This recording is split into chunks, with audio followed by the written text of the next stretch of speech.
Alright, so this is a suggestion via Discord. The name of the video is, Are Baby Boomers Tougher Than You? Alright, this is coming from the channel Recollection Road. Let's jump into it. And before we even jump into this, actually, I'm going to answer yes. For many reasons. When we think about how life was years ago, it's hard not to compare it to things today. Although the middle of the 20th century was a pivotal time, with the quality of life being at an all-time high, the kids growing up during this time still dealt with some challenging moments. So here are some reasons baby boomers grew up tough, and why they might be tougher than you. Okay.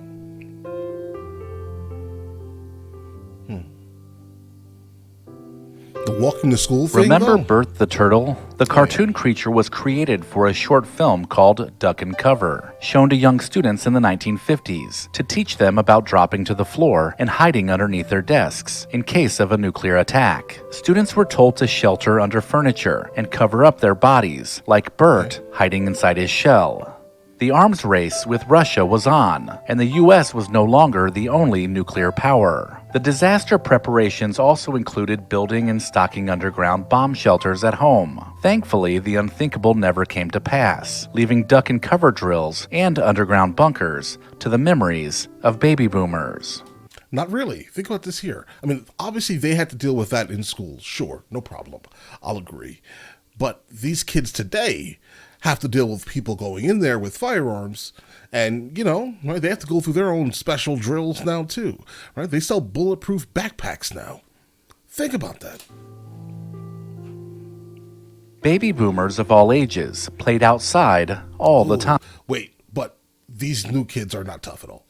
Right, so that's the only, I think, hardship they may actually go through. Everything else is, you know, it's not that. Playing various street games with neighborhood friends, or even riding their bike through town, having the common sense to dodge traffic as they made their way around. Right. It seemed like everyone watched everyone else's kids, so there was no need for helicopter parenting. On a typical Saturday morning, moms couldn't wait to kick their kids out of the house, some even locking the screen door behind them. The only time you were let back in was for lunch or dinner. Neighborhood kids wandered around in packs and occupied their time by using their imagination and working together to keep busy. Most parents had no idea where their kids were for long stretches of time, and it worked out great for both kids and adults. Rediscover your past by... All right, so what we just encountered here is that purely they had the ability to kind of go outside because everyone was going outside. I do think that the difference between now and then is if people actually didn't live in suburbs the way that we do nowadays, and generally everyone wants to live in a suburb, there are less people walking up and down the street, and generally you don't really want your kid walking up and down the street if there's no one else walking up and down the street. So in these urban settings, everyone would live close to each other, people would be outside, and you felt more comfortable with your kid being outside. Nowadays, that's not the case, right? It's not that it's more dangerous now, it's just that no one is outside. That's really it, I think, personally. Digitizing your family's memories with Legacy Box. Watch until the end of this video to find out more about preserving your legacy, and then visit legacybox.com/recollection. How long has it been since you made a call using a rotary dial phone? Never. These clunky but reliable machines once brought families together, enabling people to stay in touch across long distances. These phones were very much manual. Not only did you have to know the phone number, or at the very least know how to look it up in a phone book, but you had to make the call by rotating the dial one number at a time, as you waited for it to spin back around. Rotary phones were even a step up from the party lines that some baby boomers remember, and all of this emphasizes the patience that kids grew up practicing on a daily basis. Patience is good. From early on, boomer kids understood that respect for elders was important. Starting out with learning manners and also addressing adults as sir or ma'am, boomers were raised to respect authority. This generation's parents valued traits that built character, like sacrifice, hard work, following rules, and respecting experience. And they underscored the importance of all of these traits through their kids. This translated to when they entered the workforce too, where many baby boomers were loyal to their employers, often spending an entire career with the same company, even through thick and thin. Yeah, that was back when companies were also somewhat loyal to their employees. Now it's all about profit margin. Do not think under any circumstance any company that gives you money today will give you money tomorrow. Don't think that, right? If they can cut you out of it, they will absolutely try at every single turn to remove you from their workforce. You will be the person that trains your replacement, no doubt. And that person coming in is much cheaper than you. Growing up in the 1950s and 1960s, having a disagreement sometimes meant settling it by stepping outside. There was no trolling or cyberbullying. Everyone knew who the bullies were, and things were dealt with face to face. Fighting back or standing up for yourself built character, and parents were mostly supportive when their kid fought back. Getting a black eye from a fist fight was pretty normal back then, with squabbles happening on occasion in the schoolyard or around the neighborhood. Both the bully and the bullied benefited from dealing with problems head on. Really? And consequently, yes, were a real thing back then. It usually made the bully rethink their actions, while it built confidence for the other party. Then Taking they really a punch weren't and moving bullies. on was commonplace for boomers. When you fell off your bike, or maybe even got tripped up in a pair of metal skates in the 1960s, you know firsthand what first aid looked like. Scraped up knees and elbows always got the same treatment, and it included a bottle of red stuff called Mercurochrome. This was an antiseptic solution that burned a bit, but not nearly as bad as I. Did it burn because it had mercury in it? Are you telling me you're putting mercury or something that derives from mercury into your freshly opened skin? Is that what happened? Iodine. That's wild. Parents swabbed Mercurochrome on the wound and then covered it with a Band-Aid. This stuff was basically liquid mercury, and not only did it sting, but it also smelled and stained everything. Okay. Mercurochrome was in just about every medicine cabinet. That is until the FDA figured out that drugs containing mercury could have harmful effects on the brain and kidneys. Really? Did you have a mom that made you clean your plate before you were excused from the dinner table? Being a picky eater wasn't an option back then, and baby boomers had to stomach some unappetizing dishes. Think liver and onions, or those vegetable-infused Jell-O molds. The clean-your-plate mentality was rooted in the past, when food scarcity and poverty was widespread. It was also a sign of appreciation to eat all of your food, because your mother had spent so much time preparing the meal. I'm sorry, if you give me Jell-O, gelatin filled with like vegetables and meat, I'm sorry, I'm not eating it. Or any type of liver, and I'm not eating liver ever in my life, right? Liver or an onions, like I hate onions, and then you put it with liver, and it sounds disgusting. Then you put vegetables and meat inside of gelatin. Come on, bro. There's no excuse for that. So this is another example of having respect for your parents and doing as they said. You're going to be disrespected today, unfortunately. Playgrounds I were built apologize. differently when baby boomers were playing on them. Remember swinging so hard that part of the swing set would lift up off the ground? Or what Yes. about the massive slides that would leave burns from the scorching metal on a hot summer day? From seesaws that would slam you down on the asphalt, to the jungle gyms that you would slip off of. There were more things at the playground that would knock the wind out of you than anywhere else. The risk was worth the fun though, and it taught children to be tough, while also using common sense.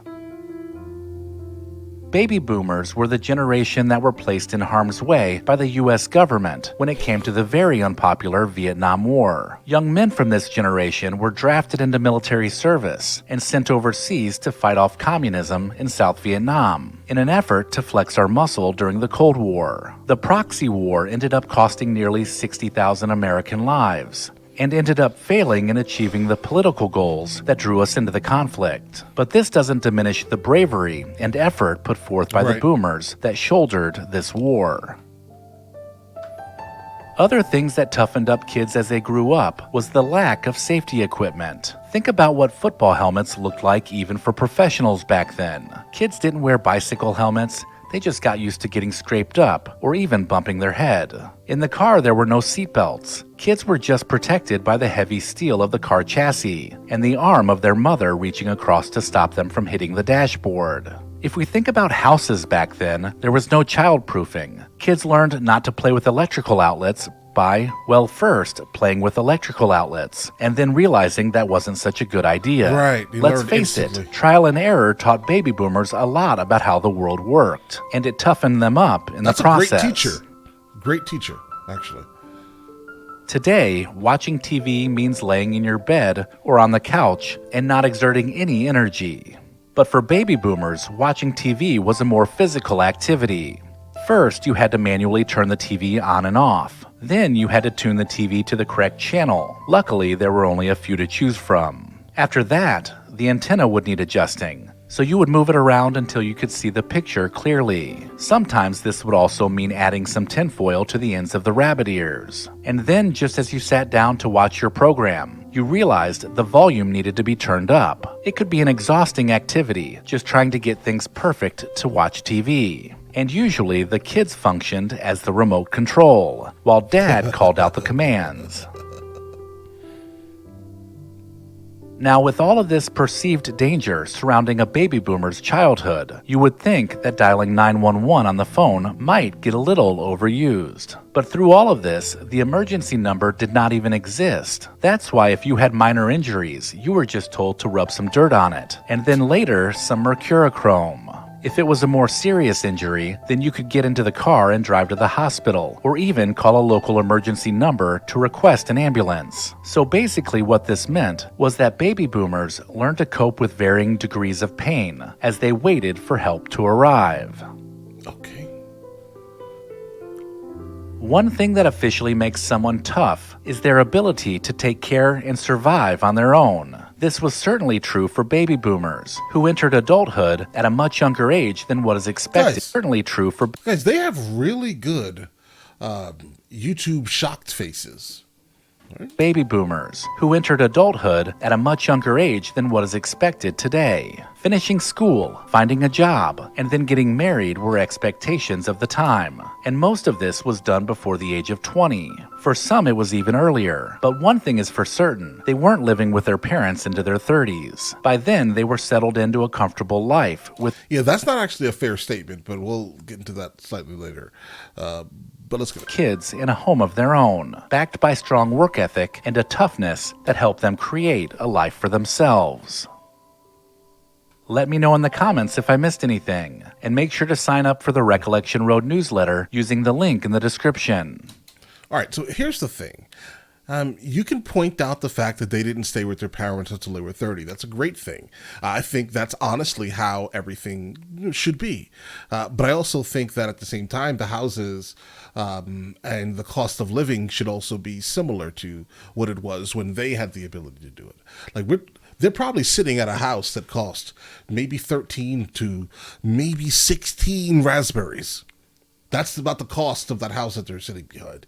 At this picnic table that most likely cost $3 worth of lumber, right? So just understand times are changed. Times are different, right? So if a kid is, or anyone, honestly, is like, hey, listen, mom, dad, let me live with you until I can kind of have the ability to save, I don't know, 20% of our overinflated house prices currently. That's, I don't know, $120,000 I'll need to save. Most people will never see that amount of money in their bank account at one time. Right. And that's what the barrier to entry is into a lot of property currently. So I hear what you're saying when you say, when you, or how about this, when you point out they moved out before they were 30, this is not the same thing. What people are experiencing now is in fact not the same exact thing. It's not. The cost of living is absurd. It's not reasonable. We're talking about a time where people could work and have their houses paid off in, 2.6 years? Now, what is it, 6.8 or something crazy like that? I mean, that's where we're at here. What do you mean? Guys. But all right, listen, you guys all have an absolutely amazing day. Enjoy your day thoroughly. And obviously, this is coming from me, a millennial, guys, right? But all right. I'll catch you guys later. Guys, before we go, are you guys subscribed to the other channels? Logical Movie Reviews with Mr. L. Boyd along with Mr. L. Boyd Music. Both are found in the description. Check it out.